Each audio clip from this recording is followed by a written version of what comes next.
വിശക്കുന്ന മുതലാളി തീറ്റത്താന്നുള്ള നിലവിളോട് കൂടി കേട്ടോ റൂമിന്റെ വാതിൽ തുറന്നേ. ഒരുത്തൻ മുകളിൽ കയറി വന്നു, മറ്റൊരുത്തനാണെങ്കിൽ സ്റ്റെപ്പ് കയറാൻ വരാൻ മടി, താഴെ നിന്ന് അമറുവാ. പ്രസവ വാർഡിന് മുമ്പ് ടെൻഷൻ അടിച്ചിരിക്കുന്ന ഹസ്ബൻഡിന്റെ കൂട്ട് അങ്ങോട്ടും ഇങ്ങോട്ട് നടക്കുക വന്നിട്ട് തീറ്റ തരാൻ.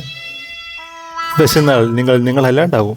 പൊട്ട് തൊട്ട സുന്ദരനെ തീറ്റയെ കൊടുത്തിട്ട് നമ്മൾ പൊട്ട് വിഴുങ്ങാൻ തുടങ്ങി കേട്ടോ. ഇന്ന് പൊട്ടിത്തെറിച്ച പൊട്ടാണ് ഗൈസ്.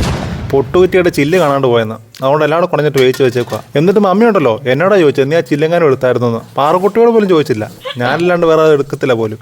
എന്ത് കഷ്ടമല്ലേ. നോക്കിയാൽ പാറക്കുട്ടിയുടെ പുതിയ ക്ലിപ്പും പൊട്ടും കണ്ടോ ഗൈസ്. ആ വളയുണ്ട്. അത് കഴിഞ്ഞ് നേരെ പുറപ്പഴേക്ക് വിട്ടു കേട്ടോ.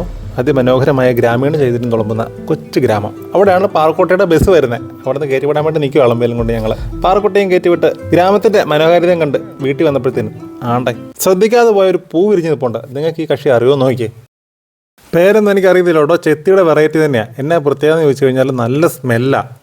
നമ്മുടെ വീട്ടിൽ വേറെ ചെത്തികളൊക്കെ ഉണ്ട്, പക്ഷേ സ്മെല്ലുള്ള വെറൈറ്റി ഇല്ല. ഇത് പല കളറുള്ള ചെത്തി നമ്മുടെ വീട്ടിലുണ്ട്. ഇത് നമ്മൾ പണ്ട് പോത്തിനെ തീറ്റാൻ പോയ പറമ്പിൽ നിന്ന് അടിച്ചുകൊണ്ട് പോകുന്നതാണ്. എന്തായാലും കൊണ്ടുവന്നിട്ട് ഒരു 6-7 വർഷം കഴിഞ്ഞിട്ടോ ഇപ്പോൾ പൂവുണ്ടാകുന്നത്. ചൈനീസ് ബോൾസൊക്കെ കാണാനൊക്കെ അടിപൊളിയാണ്, പക്ഷേ സ്മെല്ലുള്ള പൂവിൻ്റെ ഒരു സ്പെഷ്യാലിറ്റി വേറെയല്ലേ. പൂ വേണമെങ്കിൽ കടിച്ച് പറിച്ചൊരു റിവ്യൂ കൊടുക്കാം എന്ന് പറഞ്ഞുകൊണ്ട് 2 എണ്ണം വന്നിട്ടുണ്ട് സീനിലോട്ട്.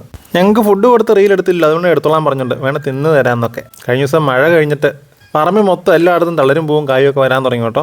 ചാമ്പയിലും ചെറിയലും റൊളീനയിലും നാരകത്തേലും ഒക്കെ പുതിയ തളിരലുകൾ വന്നിട്ടുണ്ട്. ചാമ്പയൊക്കെ പഴുത്തിട്ടുണ്ട്. അതിൻ്റെ ഇടയ്ക്ക് പറമ്പിൽ നിന്നൊരു ബഹളം കേട്ടോ.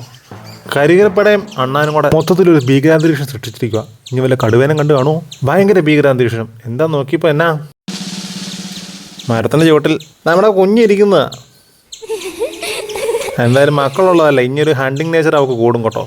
അണ്ണാനെ കുഞ്ഞു പക്ഷീനെന്ന് വേണ്ട എല്ലാത്തിനും പിടിക്കും. ഞാൻ നമ്മുടെ മഞ്ഞക്കുഞ്ഞു വല്ല ആയിരിക്കുന്ന വിചാരിച്ചേ. അവൻ അവിടെ പോത്തോരടന്ന് ഉറങ്ങുന്നുണ്ടെന്നേ പാവം. കാട്ടിലെ മറ്റൊരു തരം കുട്ടപ്പായി. ഇതാണ് ഒറിജിനൽ കാട്ടുപോത്ത്.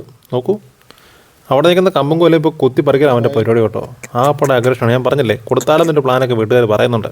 ഇത് കാട്ടുപോത്തല്ലെന്നും കഴിഞ്ഞ വീഡിയോയിൽ നമ്മൾ കാട്ടുപോത്തെന്ന് വിശേഷിപ്പിച്ച് 2-3 വീഡിയോയിലായിട്ട് ഇപ്പം തെറ്റായിട്ട് പറയുന്നു എന്നൊരു അഭിപ്രായം പലരും പറഞ്ഞു ശീലിച്ച പേരാണ്. ഇത് പോത്തല്ല, ഇത് കാട്ടി. പക്ഷേ ഇത് കാട്ടുമൂലയല്ലെന്ന് ആരും പറയരുത്. ഇത് നമ്മൾ കാട്ടുമൂല എന്നാണ് ഇവിടെ പറയുന്നത്. അങ്ങനെ പറഞ്ഞു പോയൊരു പേരാണ് ഈ കാട്ടുപോത്തും കേട്ടോ, അല്ലാണ്ട് ശാസ്ത്രീയമായി പറയുന്നതല്ല.